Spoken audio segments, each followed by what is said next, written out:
رضا academy نے حکومت ہند سے فرانس سے اپنے سفیر کو واپس بلانے کا مطالبہ کیا ہے۔ ساتھ ہی فرانس حکومت کے روبرو مسلمانوں کے جذبات کی ترجمانی کرنے کا مطالبہ کیا۔ فرانس میں شائع گستاخانہ کارٹونز کے خلاف کرناٹک کے شہر گلبرگہ میں احتجاج کرتے ہوئے رضا اکیڈمی نے فرانسیسی صدر کے خلاف نعرے بازی کی۔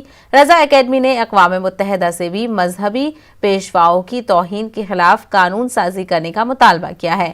مسلم چوک پر کیے گئے اس احتجاج میں نوجوانوں میں کافی جوش و خروش دیکھا گیا۔ اس موقع پر ایک مختصر سے جلسے کا بھی اہتمام کیا گیا۔ جلسے سے خطاب کرتے ہوئے مقررین نے توہین رسالت کے خلاف مخالفین کو خبردار کیا۔ گستاخانہ کارٹون بنائے جانے کے خلاف ملک بھر میں مظاہرے ہو رہے ہیں۔ کرناٹک کے شہر گلبرگہ میں بھی آج شہر کے مسلم چوک پر ایک مظاہرہ کیا گیا۔ فرانس کی مصنوعات کا بائیکاٹ کرنے کا مطالبہ کیا گیا، ساتھ ہی فرانس کے صدر سے معافی کا مطالبہ کیا گیا۔ ہمارے ساتھ چند علماء اکرام موجود ہیں۔ اچھا سر، کیا مطالبہ کیا گیا جس طرح سے گستاخانہ کارٹون وغیرہ ہیں تو اس کے پر کیا ڈیمانڈ کیا ہے؟ ہمارا ڈیمانڈ یہی ہے کہ جن لوگوں نے رسول اعظم صلی اللہ تعالی علیہ وسلم کی شان میں گستاخانہ خاکے شائع کیے ہیں اور اس کی اجازت دی ہے، سب سے پہلے ایسے لوگوں کا بائیکاٹ کیا جائے اور ایسے لوگوں کو سخت سے سخت سزا دی جائے۔ اقوام متحدہ سے بھی میرا مطالبہ ہے اور یہاں کی گورنمنٹ سے بھی میرا مطالبہ ہے کہ ایسے لوگوں کے نظریات کے خلاف ہم قدم اٹھائیں اور ایسے لوگوں کے نظریات کی بائیکاٹ کریں۔ اس وجہ سے مسلمان امن چاہتا ہے، امن اتحاد چاہتا ہے، محبت چاہتا ہے۔ مسلمان دہشت گردی کے خلاف ہمیشہ رہا اور ہمیشہ رہے گا۔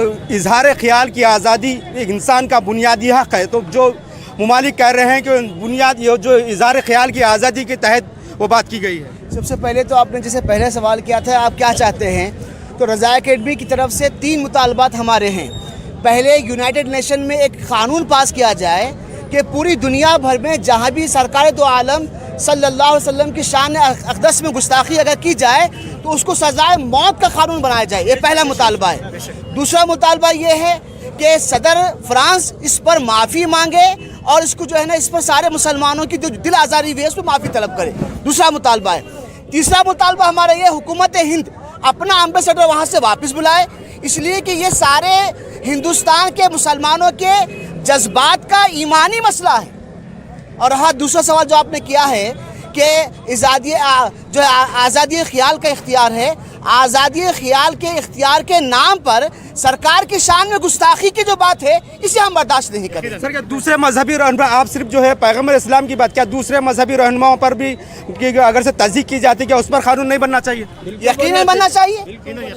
مذہب اسلام کا یہ بنیادی قانون ہے کہ نہ صرف ہماری بلکہ غیروں کی بھی جو معاملے ہیں ان پر بھی انگلی اٹھانے سے اسلام منع کرتا ہے۔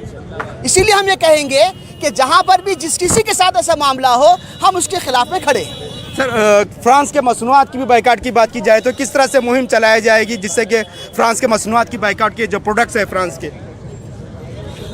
یہ ایسا ہے کہ جس انداز سے جو یہ گستاخی کی گئی ہے اس سے ہم اس کو اسٹرانگلی کنڈیم کرتے ہیں اور یہ چاہتے ہیں کہ فرانس کے جو پروڈکٹس ہیں اس کو بائیکاٹ کیا جائے پورے ہندوستان کی یا پوری دنیا کی، پوری ورلڈ وائڈ لیول پر۔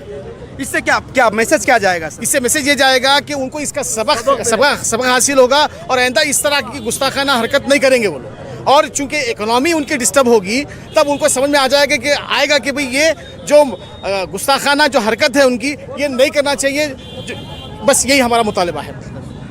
یہ تھے رضا اکیڈمی کے ذمہ داران جن کا کہنا ہے کہ یونائٹڈ نیشن کو ایسا قانون بنایا جانا چاہیے جس سے تمام مذاہب کے جو پیشوا ہیں ان کے خلاف کوئی تذلیل نہ کرے، ان کو کوئی ان کے خلاف ان کی توہین نہ کرے اس طرح کا۔ اور گورنمنٹ آف انڈیا سے بھی ان کا مطالبہ ہے کہ فرانس سے ایمبیسڈر کو واپس بلایا جائے۔ نیوز 18 اردو، گلبرگہ، جواد میر۔